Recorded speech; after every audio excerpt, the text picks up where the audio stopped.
So we all have an emotional home, and that is the core 3 to 5 emotions that we feel most in our first 0 to 7 years of life. So these could be negative or positive emotions, Yes. right? So these Yes. become our safe place. Yes. So, whether they be good or bad. Well, they're emotions that we're addicted to. We're literally we're wired to feel them constantly, even if they don't serve us. So my emotional home was rejection, shame, confusion, loneliness, and sadness. Legends, welcome to another episode of the Interchange Podcast, and thanks for joining me, your host, Ben Lowe. Now, before we go any further, I do have a very small favour to ask, and that is if you have been enjoying the podcast, even just the slightest little bit, if you can go and hit that subscribe button, and don't forget to share this with just one of your friends that you think might take some value from it, because as you know, the more eyes and ears we can get on the podcast, the bigger and better guests I can bring for you guys, and in turn, the more value we're both going to be able to deliver. Now, over to today's guest, I'm joined by Nerida Bint, who is an emotional intelligence coach. So after going through heartbreak of her own, it sparked the journey for her to look further into emotional intelligence, and she is now helping men and women all over Australia. Yes, international too. International even. Yes. To overcome their own heartbreaks and move through and learn more about emotional intelligence for themselves. So now this is actually a term I've heard so much about, emotional intelligence. Yes. What exactly does it mean? Yeah, such a great question. Thanks so much for having me on, Ben. I'm stoked to have you here. I'm so happy to be here. I love the work that you've been doing and how much you've been helping people. So it's an honour to be here. But it feels like it's meant, sorry to interrupt, but it feels like it's meant to be. I was literally just reading the book downstairs, Emotional Intelligence, as you rolled through the door. Meant to be, right? Exactly. Yeah. Yeah, it's a great question. So I'll tell you the way I sort of started diving into this. So 2020, the beginning, I used to own a couple of women's only gyms. Yep. I was in a relationship living with a man that I thought I was going to get married to and have children with. And all of a sudden, in the space of a month, we broke up. I had to move out of our house and lockdown closed all my gyms. Yep. And my accountant told me, I think you're going to go bankrupt. Wow. This successful business. And I remember like sleeping in this Airbnb, looking up at the ceiling, just sort of thinking, what has happened to my life? Like I had. You can swear on here, by the way. Yeah. You wanted to say what the fuck, right? Yeah. It's all good, right? I'm an ex-cream, you're so fine. So it was this real divine storm. So it was just a weird time. And I remember for the first time ever, all my relationships hadn't worked out. And I always used to point the finger. I used to blame, like, he's this, he's a narcissist, he's this, he's that. But for the first time in my life, I actually turned that inward and I was sort of asking myself, I was like, what is it about me that this keeps happening? So the penny kind of dropped. It was like, there's a common denominator here. And I'm the one. Yeah, yep. So I remember Googling, like I was in so much pain one night. I remember going onto Google and typing in, what is it that men look for in a wife? Dr. Google can be fucking dangerous. Down the rabbit hole we went. Yes, but in this instance, it was such a gift because the common answer that kept popping up, I used to think it was, they want someone beautiful, they want someone funny, they want someone smart. But actually, the answer that kept popping up was they want to feel emotionally connected to a woman. And at that time, I didn't even know what that meant. Well, I think that this is a really good point to bring up because, I mean, gone are the days where, well, I guess they're still there, but gone are the days where men are just looking for the looks, okay? Yes. Girls can't increase their market value by getting lip filler and getting big tits and all that sort of stuff, right? It's surface level. Mm-hmm. Really deep down, underneath all the bullshit, you know, the external validation and all that sort of stuff, we're looking for someone that we can actually have a deep and meaningful connection with. 100%. Right? And at that point, I did not know how to build that with a man. And so, you know, over the next 2 years, as I was sort of battling to keep my business alive throughout COVID, I started diving into this work around emotional intelligence and I started to understand I was not emotionally intelligent. I wasn't an emotionally intelligent leader. I wasn't an emotionally intelligent friend, partner, parent. You know, I was really sort of emotionally immature. And that was because of my childhood. And so then became the work for me to then start to unpack that and start to learn the skills and overcome what my emotional home was. So we all have an emotional home. And that is the core 3 to 5 emotions that we feel most in our first 0 to 7 years of life. So these could be negative or positive emotions, right? So these become our safe place. Yes. So, whether they be good or bad. Well, they're emotions that we're addicted to. We're literally we're wired to feel them constantly, even if they don't serve us. So my emotional home was rejection, shame, confusion, loneliness, and sadness. So the top three though were rejection, 3 shame, to 5, and rejection, shame, loneliness, sadness, and confusion. So 3 to 5, gotcha. 3 to 5. They're sort of the 5 that have been really present in my life. And so as an adult, when I would get stuck, I would these emotions would pop up. But they wouldn't just pop up in relationships, they'd pop up in friendships, in my business. Like whenever I was triggered, that's what I was feeling. So I was addicted to feeling those emotions in so many different areas of my life. And it wasn't until I overcame that, I understood it and overcame it to then, and because this is why I sabotaged my relationship, right? So I was in this relationship for 3 years. I love that you've got the book, Everywhere You Go, There You Are. Because what I used to think was, like loneliness is one of them, right? So I always used to think to myself, when I find that partner and I become a mother and have kids, I'll finally won't feel lonely When I do this, when I do that, when 100%. I have this, I'll feel happy. When I have that, I'll feel better about myself. Yes. Doesn't work like that, does it? Well, it does for a little while. Temporarily. Exactly. But it's that external validation, right? 100%. It's looking for more than what you have because you haven't got it within yourself. 100%. And this is what ultimately had happened in that relationship. For the first 12 to 18 months, I was in the honeymoon phase. And then as soon as that died off, those old emotions came bubbling up again. And instead of me being able to look at myself and recognize, wow, these same emotions you have felt so much in your life, this is you need to deal with. What I didn't do that. I pointed the finger and I made it about my partner. You must be the reason. Yeah. And I sabotaged that relationship and lost a really good man, like someone who loved me dearly and adored me. When you say you self-sabotage, what did that look like? What are your self-sabotaging behaviours? Because everyone has different things that they'll do within a relationship. You know, you might go into the avoidant, you might go into the anxious. Cheating or looking for attention, right? You might go the anxious, which is really clingy, you know? Yeah. I was the anxious. I'm more of the anxious as well. Yeah, I was the anxious. I was nitpicking, I was complaining, I was criticising, I was controlling, I was just completely negative. I had a really strong, I went from having a positive bias of the relationship to having a really negative bias of the relationship. Feeding back into the original programming you had. Yes, because exactly. I guess your examples of a relationship would have been shame, guilt, embarrassment, whatever it might be, right? Yes. Those 5 emotions that you spoke of. 100%. So can we go a little bit further back into that? So back to childhood, you said those were the 5 emotions that you sort of took on because these are your safe zone. Yeah. What was happening for you at home around this time? Yeah, so I'm the eldest of 3. Okay. And my parents are both hearing impaired. My dad was sent to boarding school at the age of 3. Wow. And back then, he was sent away for weeks, if not months, without his mother. Yep. Or his brothers. Wow. And so back then we know that there was so much abuse in those boarding schools, right? So now looking back, my father was an alcoholic. He wasn't well. Now, I didn't realize this at the time, but I was actually not his daughter. I was raised as part of the family, but I was actually from my father I don't actually know. Okay. And my dad took me on as his stepdaughter. We were very poor.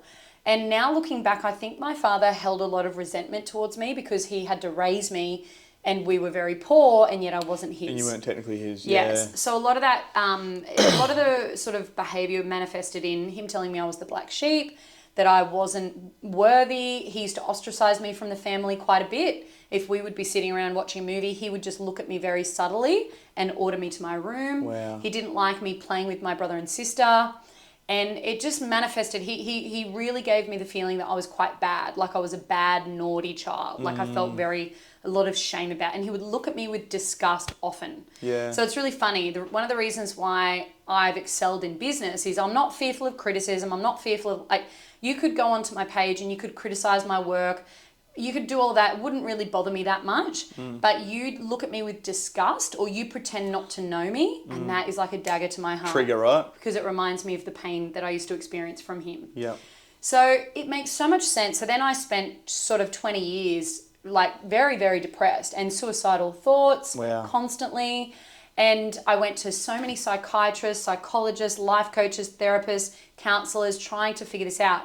And what really kept me stuck was no one was talking about this emotional home. No one was looking at the link between how I was feeling, my low self-worth and loathing, so self-loathing, and how it was connected to my first 7 years of life. And that was my emotional home. And now when I think about so many of the painful memories from my childhood, of which I've done so much work around, I now can see why I struggled for so long. Because that was the default setting, right? Well, and as soon as you get put in a stressful situation, it goes boom, straight back to default, right? Yeah. Well, people don't realize how much love and nurturing and support we need as children. From 0 to 7, if not 10, we are constantly bidding for connection from our parents. Yep. So they build our self-worth. There is no two people that you want to be loved and connected to than your two parents. Of course. And back then, I was a small child. I couldn't look at my dad and compute. I couldn't consciously understand he had a lot of pain and that he had suffered badly in his childhood and he was unable to love me the way I needed. The way it manifested for me was he doesn't love me. There must be something wrong with me. Yep.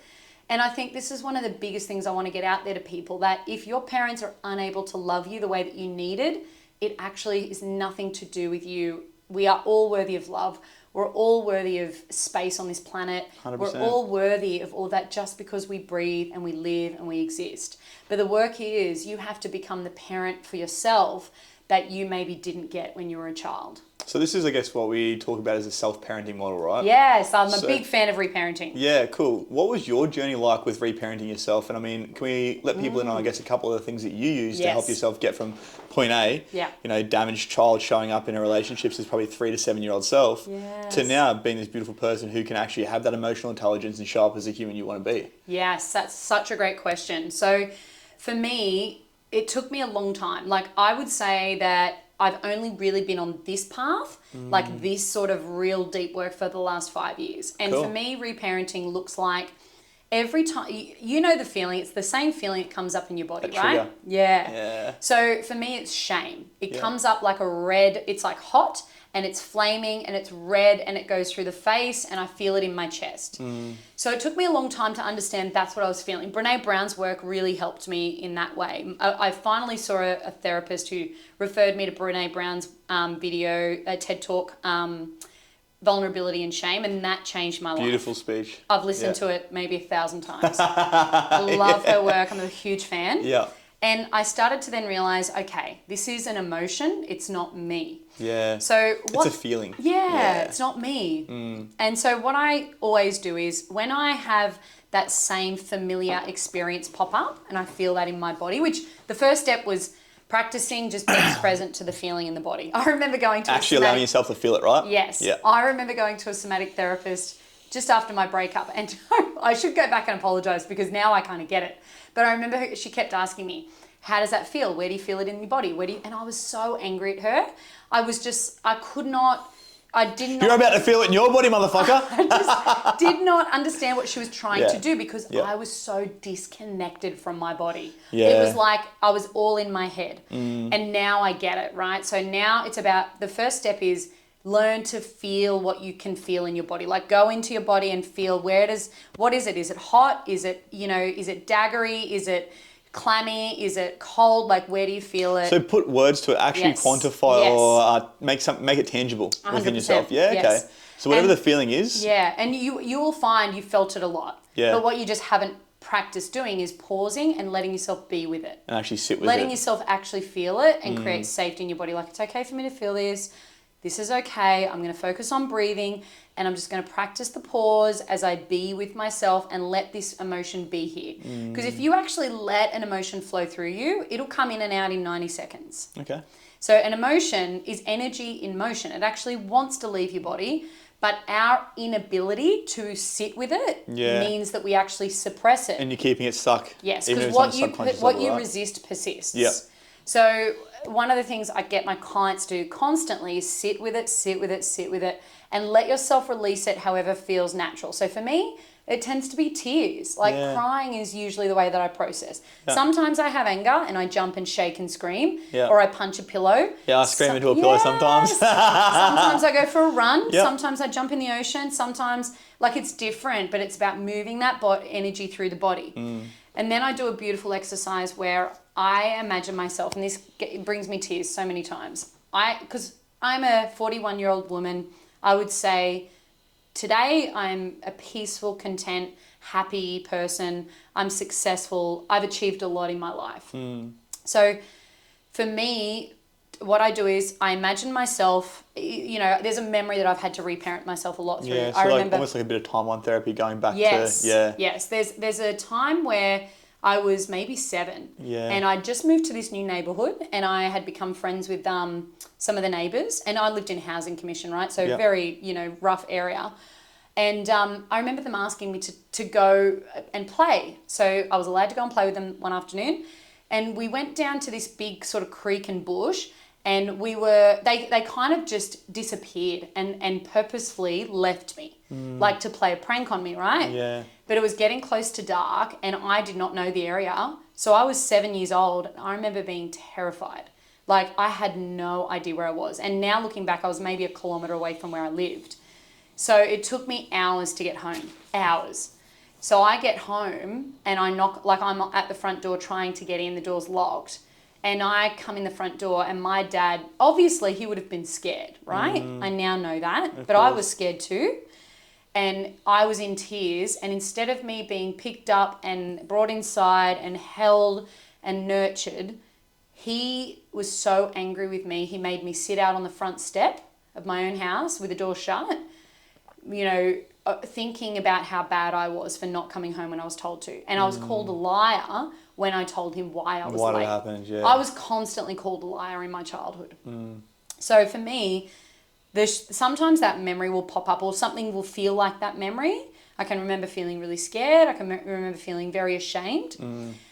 So what I will do is I will imagine myself, I will sort of zoom out of my home where I live, and I'll imagine myself going up into the sky and sort of going back to that home that I grew up in and coming down, and like I sort of like pretend I'm in my car, and I pull up out the front, and I am, as a 41-year-old woman, I get out of the car and I walk up to the front step and I sit next to like the 7-year-old me. Yeah. And I put my arm around her and I pick her up and put her on my lap.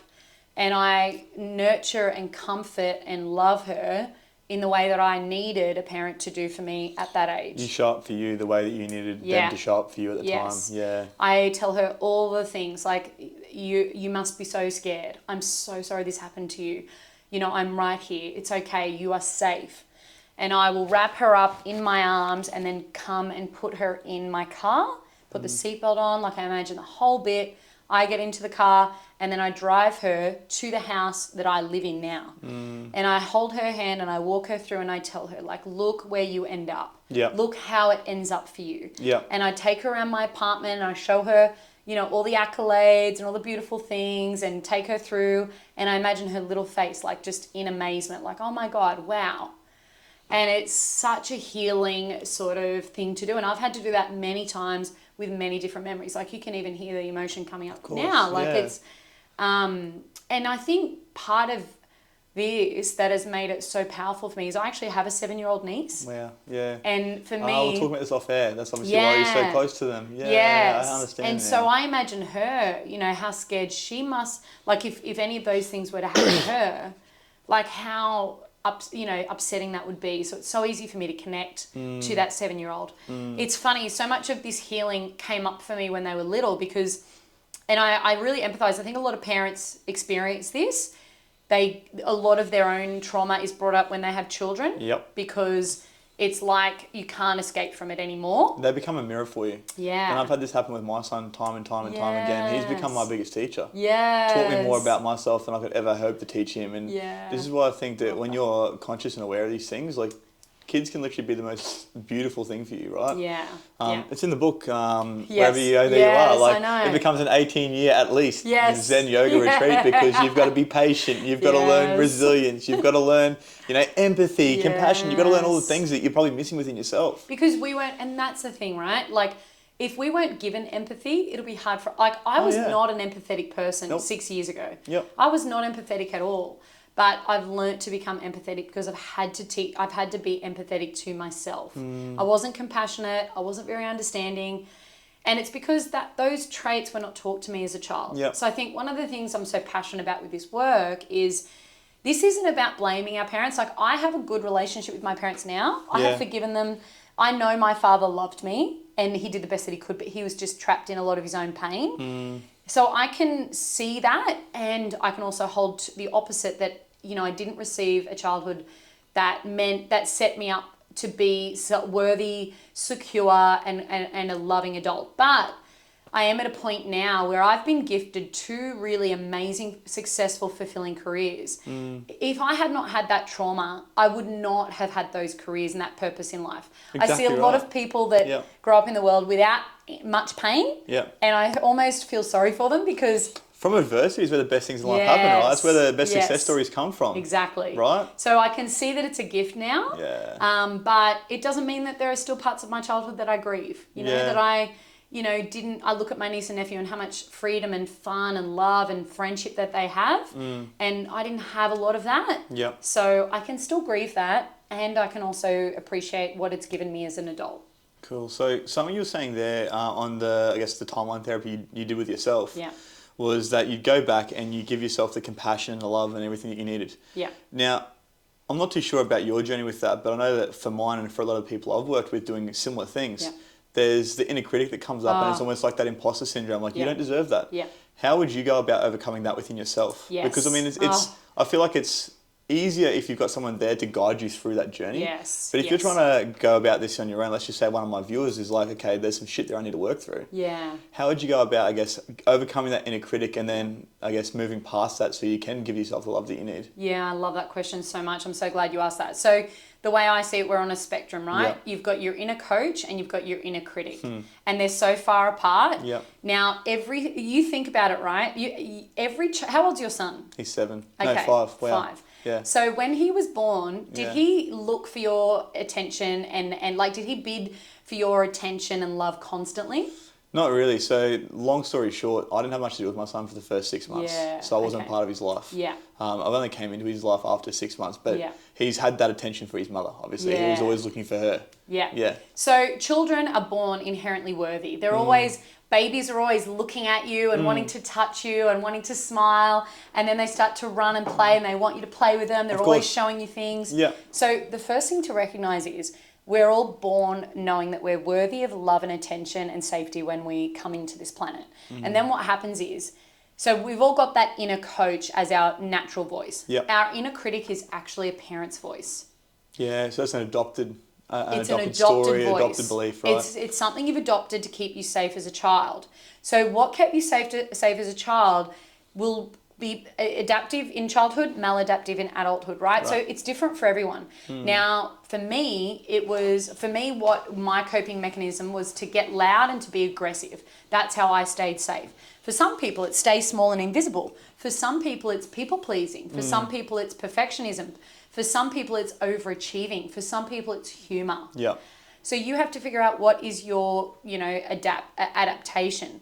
Now, when you notice that inner critic coming in, the first thing I say to people is, that's not your voice. That's not your voice. And would you call it out? 100%. Like, if you're sitting there in like deep meditation, like Yes. going back and you feel that inner critic coming out, would you just call it out? You know what I always say to people? Yeah. Would you say that same thing to someone you love? Yeah, correct. The only reason that your relationships with people that you love are positive and the relationship with yourself sucks is because you treat those people better than you treat yourself. Well, yeah. It is literally the only reason. And I'll tell you what, that's the reason you feel stuck, because those two relationships are not aligned. Gotcha. The reason why so many people feel so stuck is because outwardly they treat people lovingly, internally they treat themselves with loathing and hatred. Yeah. And it's like that facade that you wear outside of the house, right? Yes. Putting on a mask on. And I'll tell you what, the best thing you can do, people think that doesn't mean anything, but I'll tell you what, right? If I sat here and I told you that if I talked about myself, say for instance, okay, let's talk about money, right? Imagine if I lived in a really nice home and I was looking around at my home and whinging to you about how it wasn't nice enough and it wasn't, I need to earn more money to buy something bigger and my pool needs to be bigger and this and that. And you live in a home, like a modest home. Do you think that when I come around to your house, I'm going to judge your home? Yes. Exactly. Yes. So this goes for the way we treat ourselves and the way we treat others. It's the same thing, right? If we can learn how to treat ourselves really deeply, authentically, with love and kindness and compassion, other people, that gets extended out to others genuinely. But and if you're allows really, them to treat you the same, right? yeah, but it won't even matter if they don't, because Yeah. you have such a good relationship with yourself. It doesn't matter how other people treat you, right? Okay. So the big thing you've got to understand is people pick up on the way that you talk to yourself every day, and they deep down subconsciously know that the same rules you have for yourself, you have for others. Yeah. So How you do one thing is how you do all, that's right. Yeah. So really the best thing you could do is learn this skill, because then when others really need compassion and love and understanding, they're going to come to you because they know that you give those things to yourself. Yeah. I used to think that I was someone who was very safe emotionally, that I was someone that people trusted and, didn't feel judged by. But it became very obvious to me around 5 years ago, I actually wasn't that person. And the reason why was because I had so much judgment of myself. This is the person you were trying to show up as, that you want people to perceive you as, right? The pretend self. So and now I get told every single day, I get messages saying, I feel so safe with you. I feel like you just accept me for who I am. Yeah. I feel so understood by you. And the reason that happens is I've spent the last 5 years giving those things to myself over and over again. And going back to your question, you definitely need a mentor to help you through that. Like, I needed a mentor to help me work through that for the first few years, to hold my hand until I could do it for myself. And now I'm so proficient at doing for myself, but it did take someone else doing that for me over and over and over. And why was it that you feel that you needed a mentor at that time and couldn't do it for yourself? Because I didn't know how to change that internal chatter. I could not understand. It was all those moments, and I'll tell you what, one of the biggest things that changed my life was going from a therapist to a coach. Because, and I hate to say that, but it's true. It's true. I would have an appointment every 3 weeks, and in between that 3 weeks, I might feel something come up, and I would have to wait for 2 or 3 weeks to see my therapist. Sorry, you can't call me. Yeah. Even if you tried, you couldn't get them on the phone. Exactly. Yeah. And what changed the game for me, and this is why I offer this service, and I don't know if you do too, but in those moments of like overwhelm, upset, anger, fear, being able to just reach out to my mentor and just, she used to have this safe word, and I would just text her that safe word. Yeah. Because I didn't, I grew up not knowing how to ask for help. I grew up like very independent, little supervision, go off and figure it out, right? I moved out of home when I was 17. So it was such expecting people to be there to help me was really hard. Yeah. So we came up with a safe word. I would just text her that safe word, and she would call me. Yeah. And she'd be like, talk me through it. And I'd say to her, this is what's happening. This is what I'm thinking. This is what I'm feeling. And she would just talk me through it. That beautiful, kind, compassionate, inner coach. Yeah. And then I would, in that moment, just be able to create change. Yeah. And the sooner you can do that every single time, the quicker you get to doing that for yourself. Well, it's like that self-parenting model we were talking about before. It's like someone do it for you. Yeah. So this is what our parents are meant to do, right? Yeah. We're dependent. Yeah. We're codependent, right? Then we become independent. Then it becomes interdependent. Yes. But with the self-dependence, it's like, yes. From being dependent on someone else to being able to do it with someone else, then being able to do it by yourself. 100%. Right? I love that you bring that up, because that's where we want to be, interdependent, right? Yeah, we don't exactly. want to be codependent. And it's so funny. I see this with couples all the time. Like, I don't know what your childhood was like, but mine was very independent. Like, not much support, not much attention, love, care.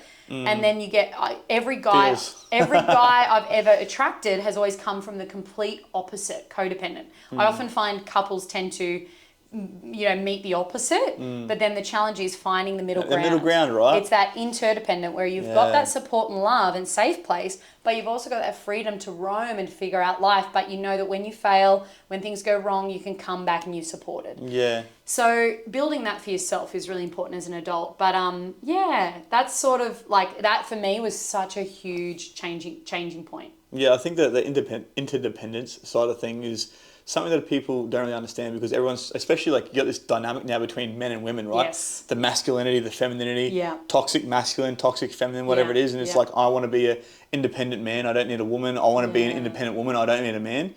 But it really comes back to, at the end of the day, like, if you've got the balance between the masculine and the feminine, you need each other. Yes. But you also need to have that within yourself first, right? Yes, I agree. And I'm a big believer, like, obviously I'm a coach. A lot of the work that I do probably is more in my masculine energy. Like, I'm directing, I'm driving, and that's one of the things that sabotaged my relationship. It was me too far in my masculine, and this is something I see so many women struggle with. Yeah, going so far over one end and getting stuck there. It's like the pendulum swung, but it's not coming back. Yeah. Well, one of the biggest things that ruined my relationship was we'd been together 3 years. Okay. And this is the most previous one, like 2020 around that stage? Yes. And I wanted to get married. I wanted to know that we wanted to have kids, all that sort of stuff. And, you know, deep down, now looking back, I actually felt a lot of fear because... So it was really for security, one of those things. It wasn't for yourself. No. Okay. Well, yeah, probably a bit of both. Yeah. I did want them, but the fear was around him not, you know, initiating it. So I had a lot of fear. Like, why hasn't he asked me to marry him yet? What's going on? Why hasn't he talked about this? And instead of me actually having a heart to, like, actually expressing to him, like, hey, I'm noticing I'm having all these thoughts lately around getting engaged and how much I'd really like that. Like, where are you on that? You know, what are your thoughts? How do you think this relationship's going? Like, that's a nice way to approach a conversation like that. That's healthy communication within a relationship, right? But I did not do that. Yeah. Instead of doing that, I felt so fearful and angry inside, I would project.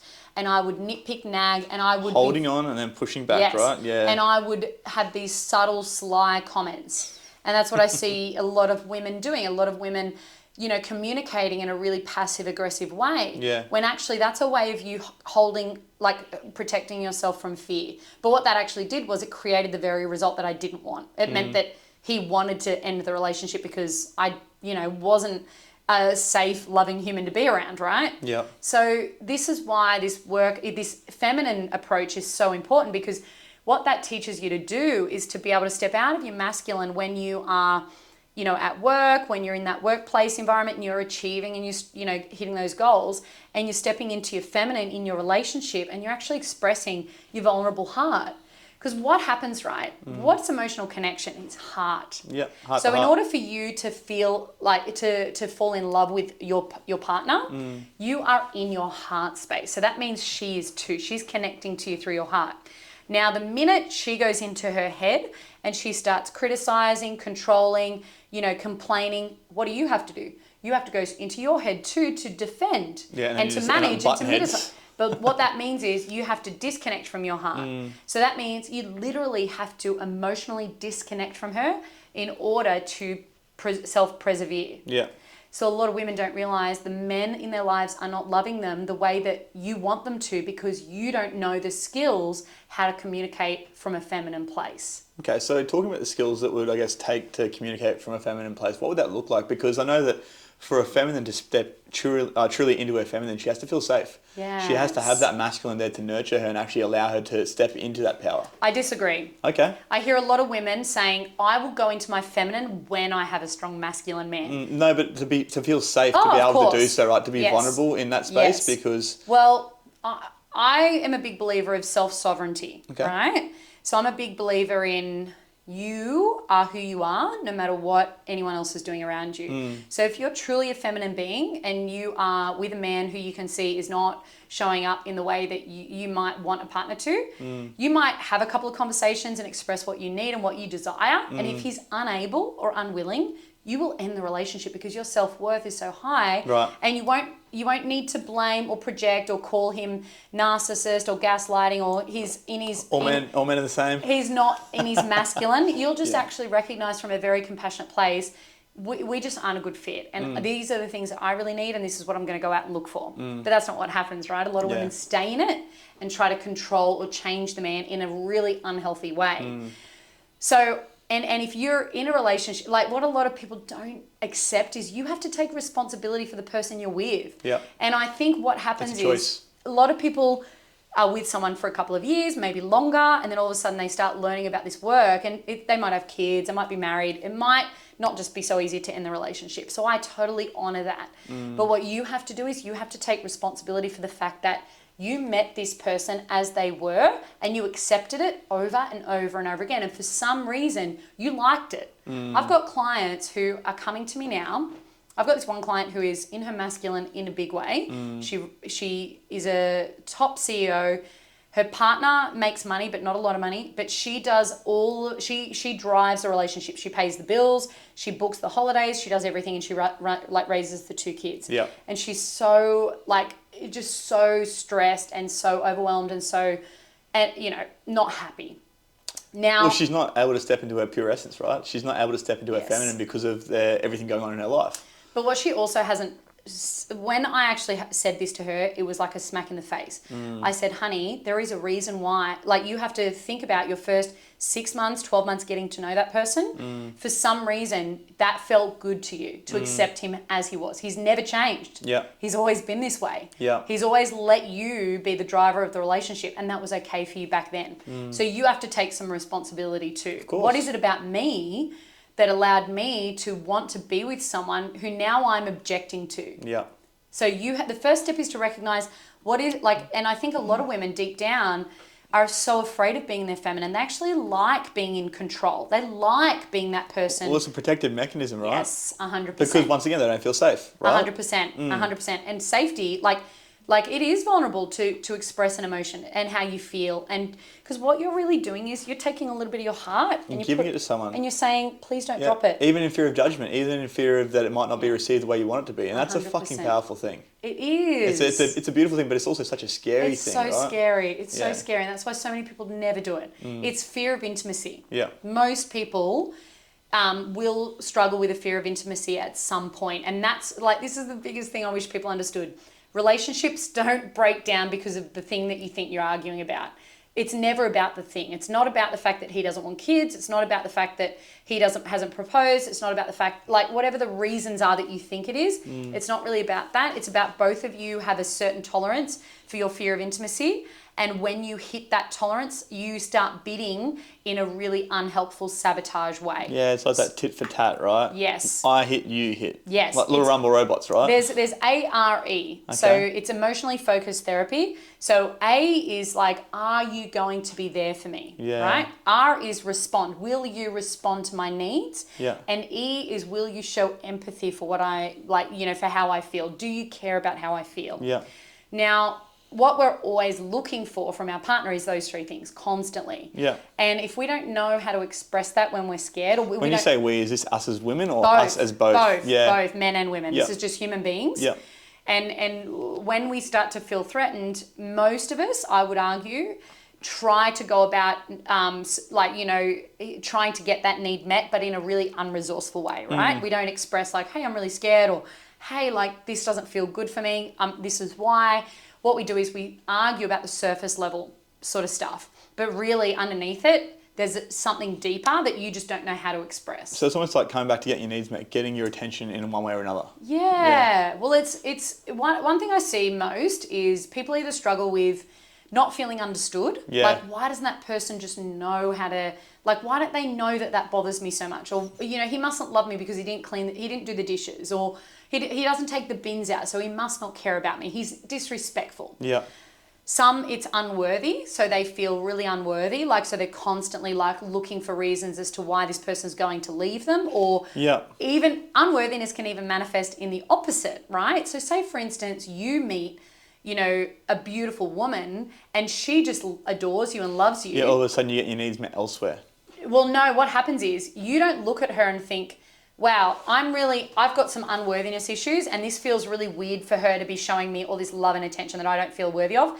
What you'll start to do is you'll start to become suspicious. What's wrong with her? There must be something wrong with her. Right, yeah. So this is where unworthiness, because what unworthiness is, it's two sides of the same coin. Yeah. It's either superior or inferior. Yeah. And we go back and forth, right? So if Yeah. you feel inferior, if someone you perceive that's superior to you comes in and wants to love you and they're open and they want to connect, because you don't feel worthy, you'll actually topple that and you'll make her inferior because it'll relieve your feelings of inferiority. Right, yeah, so gotcha. you then go, well, there must be something wrong with her, and you'll look for all the things that are wrong Start with her. nitpicking, looking for all the things that she might be doing. Yeah. Exactly, to alleviate your fear of intimacy. Yeah, so it takes the pressure off us. Well, it means you don't have to let someone in, you don't have to be vulnerable and be hurt. Yeah, right. Right? And then there's the unlovable, which is my wound that I've had to work so much to overcome, where it's that deep fear that, like, I'm not worthy of love because I never felt like that from childhood. So most of us are playing out one of those three wounds constantly. Yeah. And so with the work that you do with women, and also you said a couple of men as well. Yeah. What does exactly that look like? So is it more so coaching around the emotional intelligence, coaching around relationships? How does that look for you? Yeah, so I have 2 groups that Yeah. I run. So one is based around business Yeah. and leadership and communication and building a team and overcoming your imposter syndrome, low self-worth, building Yeah. your confidence. And then I have another program that's mostly related around relationships. So Right. love, self-worth, communication, understanding how to communicate with your partner, masculine, feminine dynamics, how to rest in your feminine. And so those 2 groups, the Femme Network and the Femme Fatale, Yeah. women, I do group coaching, Yeah. and every week we run a different topic. So on a Monday at 1 p.m. we do our business call, Tuesday at 7 p.m. we have our relationship call, and every month we have a guest speaker. Yeah. And in between that, I also do a couple of face-to-face events as well where women Yeah. are invited. Yeah. And you also have a one-on-one with me once a month. So in your one-on-one, that's where I dive a little bit deeper. We sort of look at your blueprint and your belief systems and your childhood and what you make things mean. Yeah. Because there's a great quote, if it's hysterical, it's historical. Yeah. So there's always, whenever you have an hysterical response to something, it's because It's going back to something that happened in your childhood. that's Yeah. right. Yeah. So helping people to uncover and overcome that is something I'm really passionate about. So that's where we do the one-on-one work as well. And I love this form of coaching. You can obviously access me at any time. I have an app where I communicate with all of my clients, and that's really great because I help people overcome their wounds in the real time, you know? Yeah. And so I love it. And then with my men, I work with the men one-on-one direct. Yeah. We don't have a community. Because I've actually found that a lot of men, well, obviously I'm a woman, right? You might find it easier to build a community of men, which I've obviously seen you do, because there would be some element, like what I just have to take a second to acknowledge what you do, because you're obviously, you know, a respectable man that a lot of men look up to. And when you share so much of your own pain, your own shame, the stuff that you've done, that makes you more relatable and it makes you more approachable. And then what it allows men to do is to feel safe to come in. That's the big thing, right? It That's allows them to right. be vulnerable because as men, we get taught from a very young age, big Yes. boys don't cry, Yes. don't show any emotion. And Yes. especially for a lot of the men that I work with, Yeah. and for myself, coming from a place of like crime and jail, Yeah. you get stabbed, shot, Yeah. you know, jumped, Yeah. robbed if you show any sort of weakness. Yeah. So for a lot of the men that I work with, it's Yeah. exactly the same. They Yeah. can't show that. So by, I guess, allowing them to actually show up like that, Yeah. it's a game changer. And it is for their relationships. Like you're Yeah. healing, you don't realize what you're healing, like the ripple effect. Like you're healing men, and then they go home and they're healing for their partners course. and their children and Yeah. their extended family and their communities, their workplace. Like it is such a huge ripple effect that I don't think you realize until years and years and years later. Like it's huge. Oh, you see it. It's crazy, right? Yeah. Even with the people you probably work with, you'd see within their life, they're starting to say, oh, people are, you know, noticing this and it's making them want to change as well. Yeah. And so with the work that we both do, it really Yeah. creates that ripple effect within the community. It's beautiful. Yeah. Well, I get messages from husbands of my clients yeah. saying, you know, thank you so much. Like this woman is a changed woman. Yeah. Or like she's shining, she's radiating, she's glowing. I hear that all the time. Yeah. You know, and you know, I've got one client who I've worked with for 2 years now, and this is amazing, right? I was in tears when she told me this, but she now has a partner. She's been with him for 12 months. And she's now coaching, right? So she did 12 months with me and she was like, I love this work so much. I want to do what you do. I want to coach. So now she's coaching and his daughter is coming to her with her pain. And so she's now helping his daughter. She's also helping him because she's realizing, wow, you've got pain too. And Everyone's got pain. Of course. Everyone's got no pain. one gets through this. But Yeah. because he deflects with humor, right? So it Yeah. doesn't appear that way. Of course. So now she's now having a ripple effect on an entire family. Yeah, wow. Just through her work. Yeah. And it's like, I love it so much. Like just helping people to sort of be more okay with who they are. Yeah. And to understand that we all go through this. We all go through hardship at some point. Mm-hmm. And the more that we can make sense of it and surround ourselves with those sorts of people and communities, Yeah. how we all heal. We heal in community. Yeah, 1,000%. environment becomes it, right? Like we Yes. become, a product of our environment. Yes. 100%. Something you said that I wanted to touch on, I think I wanted to touch on it earlier, but lost it in the conversation. That's so fine. I don't shut up. But no, I love it. But we came back to it, so I'm like, that's definitely something we need to come into. So emotional intelligence isn't just something within yourself or within relationships. It's literally within every area of your life. Yes. Well, emotional intelligence is really just your ability to relate to your own emotions and others. So this is such a key piece, right? Because I would argue if you ask people on a day-to-day basis how they feel, what's the biggest thing you hear? Good. I feel yeah, good. never better. I'm sweet. I'm fine. They're not emotions. Yeah. So the first thing that a lot of us don't have is emotional attunement. So that is literally just being able to recognize and just clock an emotion, right? So whether it's within myself, like, wow, I'm feeling really sad today. Or, God, I'm noticing I'm feeling really anxious. Like on my way here, right? I was driving along and I could feel this little butterfly in my stomach. And I was like, oh. I'll make you nervous, do I, Nerida? Well, it's just like I'm going into an environment with someone I don't know. Of course. I'm speaking, to an audience I don't have a relationship with. So it's just like, wow, I'm feeling a little bit anxious. And then it's just validating that. It's like, okay, that makes sense.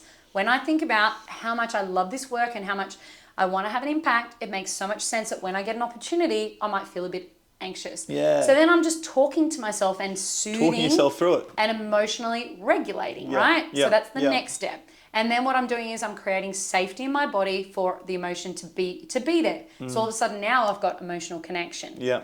Right? That's with myself. Yeah. Now imagine, and this is where, and then what emotional connection brings you is emotional agility. Okay. And everyone wants to get to emotional agility. That's where you move out and through it and you move on. Yeah. But it's like you can't get to emotional agility without going through the other steps. Yeah, you can't go over it, you can't go under it, you got to go through it. You've got to attune, you've got to create, you've got to regulate, you've got to create safety and then connection. So now imagine that we're here together, right? And we're good friends and you're going through something, right? Okay. And we go for a coffee and you're going through a lot. Now, why don't you tell me, if you don't mind, when you think about your emotional home, what do you think your emotional home would have been? Shame. Yeah. Guilt. Anger. Yes. Very common for men. Disappointment. Yes. If I have one more.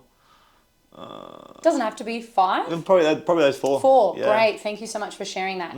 So imagine something's going on in your life, and we go for a coffee and you're feeling a lot of shame and a lot of anger, right? Now, if I'm there and I'm just not aware of that, if I'm in my own little bubble, then that's going to make you feel worse because all of a sudden you're next to someone and I'm completely emotionally disconnected from you. Yeah.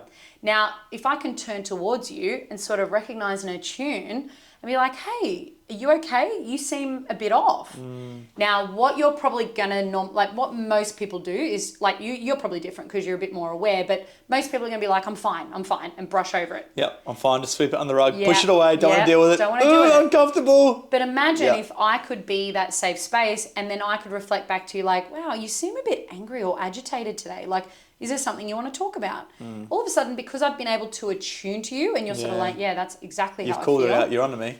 Yep, you might then start to let the guard down a little. Yeah. So now you're feeling emotionally attuned. Well, you're feeling seen and heard, right? Yes, exactly. And that's what we need as human beings, right? It's a fundamental need. And if we don't get that in childhood, that's very painful. Of course. Let's just recognize that. Yeah. Then if I can help you fit into that and be okay with that, if I can just actually create a safe space and be like, hey, it's nice to see you, but it's okay for you to feel whatever you're feeling. Like, you don't need to pretend to be something else. Like, you can be angry and that's okay. I'm right here. I'm not going anywhere.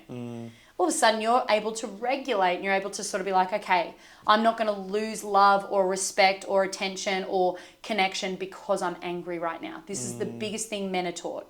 Mostly by their mothers, I would argue. When a boy expresses anger, it terrifies their mother. So she takes love away. She might even do it just to soothe herself.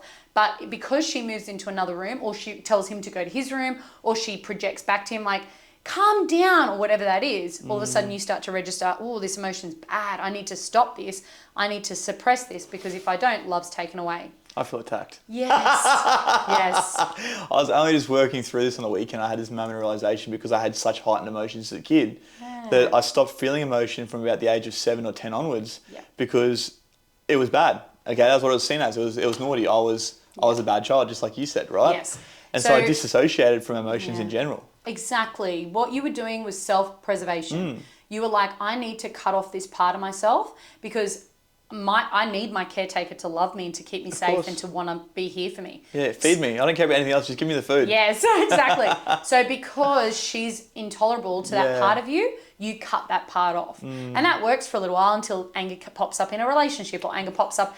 And then all of a sudden you practice that programming, right? Yeah. Well, I can't be angry towards my partner. I can't express how angry I am to her because she will leave me or she'll hate me. Yeah. See how this plays out? Yeah. It's like it makes so much sense. So when we can actually, and this is the biggest thing I think couples struggle with, because we take someone else's behavior so personally. Making the impersonal personal. Exactly. Yeah. It can be really hard for us to tolerate your emotion, your anger. When I can learn to hold your anger and just let you remember that actually what's going on right now, you're 7-year-old Ben, you're not really angry at me. There's something going on and I just need to be present to that and actually just show you that love and connection can still exist even though you're going through something. And whether it's just literally sitting and breathing, whether it's just eye contact, whether it's touch, holding your hand, whatever that is, it's just showing you, I'm not going anywhere. I'm right here and it's okay for you to feel this. And then what happens is we move into emotional connection, which is the birthplace of love. And then it moves into emotional agility. You can move through that anger and on because you don't need to hold on to it because you've expressed it, it's been okay, it's moved on. Crazy. I had an episode with my nephew, right? So I would say I wasn't a very emotionally connected aunt. Yeah. And I remember when I first started doing this work, he might have been 4 or 5 and he has a little sister and we went out, we painted these rocks. Yeah. And then we went to the park and we came back and before they were dry, she went back out and started playing with his rocks. So muddied all the paint. Yeah. He was quite angry. And what I would have done in the past was I would have tried to reason with him and been like, she's only 4, she doesn't know, stop being angry, it's not don't. Yeah, in other words, invalidating his anger. Yes. Yeah. Yes, whereas when I've done all this work and understood hey, as an adult, if I had a car and someone came along and smashed up my car, would I be angry? Probably. Yeah, I'd be a bit upset about it. Exactly. Yeah. So it's okay. So I sat down on his level and I was like, oh, I can see you're so angry that she's ruined your rocks. I'm so sorry that happened. I'm right here. What do you need? And he was like, I just want to hit something. And I'm like, okay. And I put up my hands and I was like, why don't you hit my hands? And he's like, "Argh!" And I'm like, how do you feel now? And he's like, no better. And I'm like, okay. Well, now we know. Yeah. What else do you need? He goes, and he's punching all these things. And then the last thing he punched was this bag of chicken feed. And he was like, "Argh!" And then it was like, ah, and he was crying. And then all of a sudden he dropped into my arms and he just started crying. And then he just went limp. And I just gave him a cuddle and I was like, it's okay. Yeah. I'm right here. I love you so much. I didn't try and talk to him. I didn't try and reason. I just focused on my breathing and holding him and slowing him down. Because what children need is your calm, not for you to join in on their chaos. Yes. And I was just breathing and holding him and loving him. And it was done. He got up and moved on, didn't speak about it again. Yep. And this is the thing. So many parents go into their head and try to do anything they can to, to calm the kid down almost, right? To just reason or calm or whatever, instead of actually just sitting there and just being like, it makes sense that you feel this way, buddy. I'm right here. Yeah.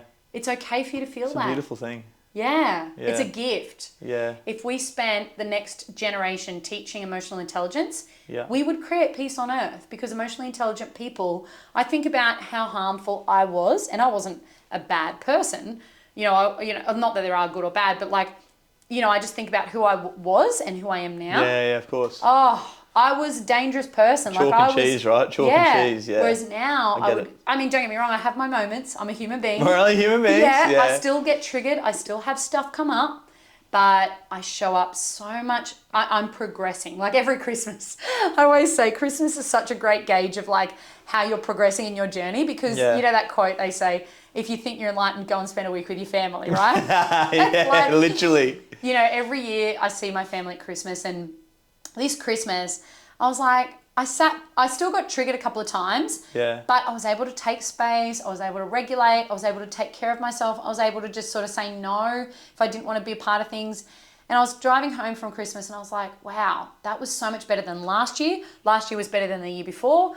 In the past, I would have reacted, my behavior would have been, I would have judged my parents. I would have like tried to tell them that they were wrong or whatever it is. Whereas now I'm at a place where I can just accept them. Yeah. And I can love them. I can also take space when I need to. And I can also redirect my focus, and I can manage myself so much better. I think that's the beautiful thing about personal development, though. Like, a lot of people think they'll go to one Tony Robbins event and they're healed. Oh, right? yeah. It's a lifelong journey. Yes. It's something that continues to happen. I think that analogy you used there about the going to family Christmas, like, is perfect. Cause it's just so true. Like, I think back to 5-10 years ago going to family Christmases to now. Yes. Like, it's still shonky as fuck, but at least it's better, right? Yeah. Well, when you witness yourself responding, you know, people always, I think the biggest thing people get confused with this journey is when you start getting some coaching, people want the results overnight. Like, they expect instant gratification, right? Well, it's like if you were going to the gym, say for instance you wanted to lose 20 kilos at the gym, you would never expect to go once or for a week and then have abs.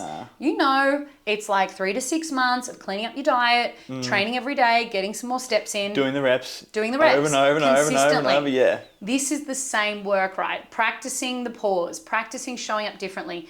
Every time you just spot yourself and go, wow, a little moment of awareness, like, wow, I noticed myself people pleasing in that moment there, or I noticed myself unable to set a boundary. I noticed myself suppressing my emotion. Like, every single moment that you just notice and are aware, and then you start to create change. And even if it's wonky, even if like when you start expressing needs, it comes out really clunky. Yeah. Every time you try, you are healing. Yeah. That is the journey. And it gets better and better, right? It does. It does. gets easier and easier. It's just doing reps, doing reps. And that's why I love what you do so much, because being in a community, being around people who are able to have these conversations on the same path, and people that you can talk and laugh with about your own infallible behavior, like your own sort of like things that, you know, you're not proud of, is such a gift, because it's like, wow, I am just human, and so is everyone else, and that's okay. There's other people doing that, right? Yeah, this is something we all struggle with. It's the human, like, nature. Yeah. It's just, you know, and I really am so passionate about people understanding that. Yeah, 100%. Now, Nerida, what would be the first go-to resources you would have for people if they wanted to get into learning more about emotional intelligence, or even about the sort of stuff you've worked through with the inner child work and that sort of stuff? Yeah, so there's one book that I recommend every single human being on the planet reads, and I wish this woman would win a Nobel Peace Prize for her work. Have you heard of the holistic psychologist, Nicole LePera? No. Nicole LePera wrote a book, How to Do the Work. I've heard of the book, though. It's on my list. It's the best book you will ever read. How to Do the Work. Guaranteed. I think my partner actually recommended that for me as well. I've read it 3 times. Yeah. It is just such a nice way, a relatable, easy to digest way of understanding patterns, childhood, emotions, and why we feel stuck. So that's the first step. I say to everyone, buy that book and read that book. There are so many podcasts, YouTube, videos. Do you know what I do? I go on to whatever I'm struggling with in life. Like, if it's, say for instance, Googling what do men look for in a wife, you know, that led me to emotional intelligence. Yeah. I literally will go onto Spotify and just type in conscious communication, or boundaries, or needs, or, anger. And I will just find loads and loads, and I'll listen to podcasts all day long. But there's no excuse not to do this work. If you can't afford a coach, there is so much out there that's free. If you've got an iPhone... Something you said before we even jumped on the podcast is that information is so much more readily available now. Yes, and what a gift. More than ever. Yeah. There are so many audiobooks that are free as well that you can go on and listen to that are free that will change your life. Spotify doing audiobooks now. It's fucking great. Yeah, it's amazing. I cancel my Audible just for that reason. Yeah, exactly. So it's like, just start reading, like getting, the biggest thing I say is fill your Instagram feed with coaches, mentors, therapists, leaders, like... Digest all the stuff. Yes. Yeah. So many people complain and say their social media is like, a bit of a toxic place to be, but it's like social media is your own... It is what you create, It's right? your neighborhood. Yeah. You get to choose who lives there.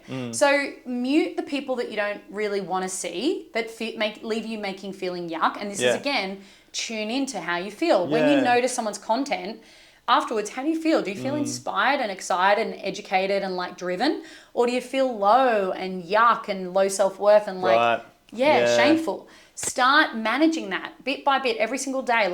Take less of those people out and more of those people in. Yeah. Because we can't deny we are on social media constantly. Of course. So let's make it work for us, right?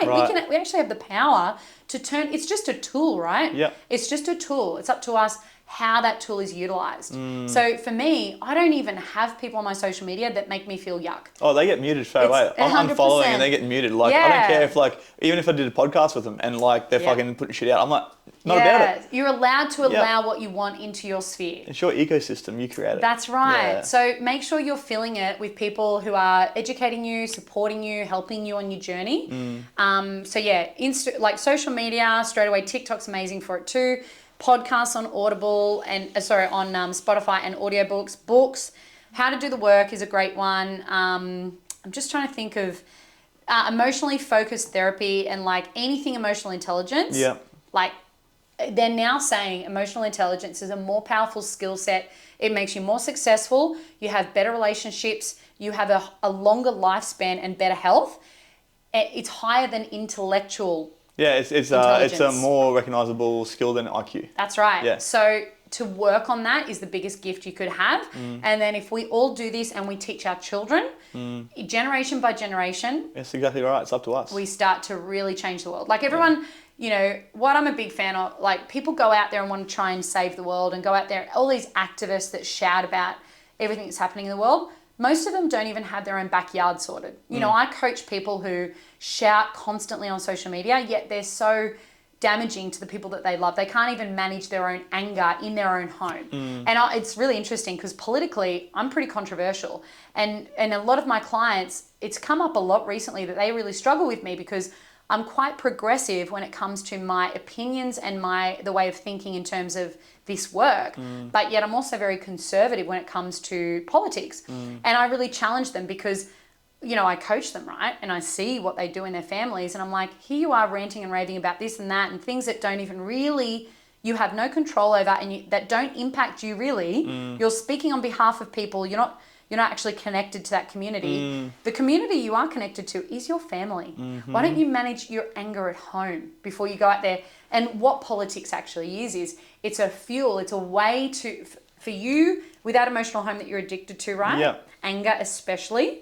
When you don't connect to and recognize, wow, I've got a lot of anger inside of me I need to work through. If you don't actually sort of consciously are aware of that, politics is a great way for you to feed that anger and to release it in another way. Yeah. And a lot of people don't really want to understand that. It's really just like deflecting. 100%. So just make sure that you're aware of like, how are you showing up in the world each day? Yeah. What are you feeling? Like when you're going on a political rant, are you feeding that anger? And then what's that doing for the people around you, right? Because a lot of people you can be angry, you can be sad, you can be anxious around people and emotions is energetic, right? Yeah. There's an aura. Like I can feel that from you. You're a very relaxed, content, peaceful person. I can see that because I can feel it, right? I can see you really clear. Yeah. And so that emanates back and forth. But if I came in and you were really anxious or really angry or really frustrated, I would pick up on that too. Yeah, and usually you reciprocate, right? 100%. To build rapport. Yeah. So people have to ask themselves, like, how are you showing up for your family, your partner, your community, your workplace? Like, really, who are you being in the world? Every single day, every time I drive somewhere, every time I step through a front door, every time I show up, and I'm not saying I'm perfect, by no means. I have my moments. And they're big because when I have them, I have them.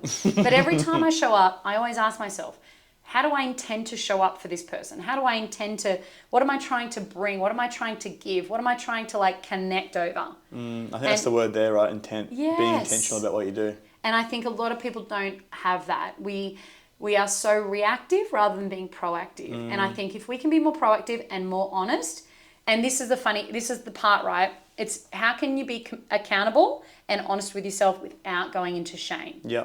It's not about going into shame and being like, well, I'm so bad because I still haven't dealt with this.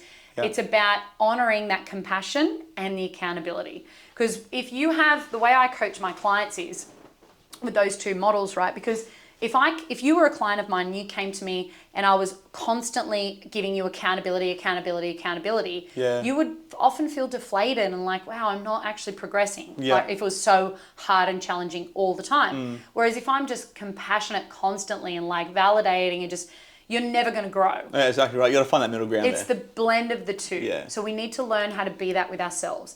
How can you have compassion for where you're at, as well as really honestly taking a look at yourself? And one of my really good friends called me yesterday. He had a really rough day at work. He was kind of sacked told that he hadn't been doing a good job. He'd overstepped some boundaries and his communication with people was poor. Yeah. And I could see he was in a real shame spiral. So in that moment, I needed to give him a lot of compassion and a lot of and I had to really share with him, like, mate, you're not the only person that has ever been fired. I've had, I really went into, I know how this feels. I've been there. I've had moments like this where I've been reviewed. Yeah. I've had moments where you sit in that office and you feel like such a shit person. And, I was able to really just say to him, this is okay for you to be here. You are not a bad person, mate. You've just, had a rough trot. You've had a rough time. Now, where can we go with this? Yeah. What can we do with this now? How can we fuel this? And then today I messaged him, he's going in for a meeting and he's like on a high. He's like, I'm going to fix this. I'm going to go and I'm going to upskill myself so my communication's better. I'm going to look at, he sat and it was interesting, right? The first few minutes we were talking, I was listening and he was just very much in the victim mindset. Yeah, of course. I never get supported. They never did this. It's this and that. It's always everyone else. And I'm listening. I'm like, okay. And I asked him, I said, do you need me to be a friend right now or do you need me to be a coach? Yeah. And it took him so long to answer. And I know it's because he was choking up. Yeah. And he was like, I want to say friend, but deep down I need a coach. I need the coach, yeah. And I was like, well, first of all, I'm just going to tell you how much I get how you're feeling right now because I've been there. And you are not a bad person because of what happened today. That's not who you are. That's the biggest thing. With people who are going to shame, you have to help them that's the biggest thing. Yeah, it's not on them. It's normal to feel that way, right? Yeah. And then and then I was like, but, now, like, hey, there are some consistent things here. They're pointing to you. How can you see where some of those things may be true? And he was sort of like, yeah, well, actually, now I can see that I sort of stepped over the line on this meeting. I didn't really realize it was a meeting. And then later and I was like, cool. So now you can see reflection is great. How can you bring that reflection to them and say, hey, I can see now what you're talking about. I can see yesterday I wasn't able to see it because I was in so much shame. Yeah. But after reflection, I can see what you mean. And I can see now those moments where I missed the mark. And I want you to know these are the ways I'm going to get better at that. And it's like, what a gift. If you can look at that moment in life and sort of go, I'm never going to be at this place again. I'm going to use this to make myself better. That's real change. I think that's the problem though, is a lot of people struggle to actually see it for what it is, especially when you're in a situation. It's about stepping out and I guess having the emotional intelligence to recognise it for what it is after the fact and take ownership, like you said. Yeah. So anyways, before we finish up, where can people find you if they want to find out more and digest some of your content? Yeah, so find me on Instagram. I love to hang out on Instagram or TikTok. Nerida Bint, Neridabint. Both on both, same on both platforms? Yeah. Reach out to me, send me a DM if this resonated. I do coach in a container. I also have an Emotional Intelligence 101 online course that you can do self-paced. Yeah. So you can work away at that. But please connect with me. I have a podcast as well on Spotify, the Nerida Bint podcast. I'll put all the links for everything below. So reach out. I love to connect with people and hopefully this has resonated for your audience. Yeah, I definitely think it would have because it definitely resonated with me. So thanks very much. Appreciate you coming on. You're so welcome. And thank you for all the work that you do. Like, honestly, to see men taking up space and leading and doing this work, like, it's so powerful because we need the masculine to lead us into that era. And so I just acknowledge you for like all the men that you work with and the safe spaces you create. Yeah. And thank you. Thank you.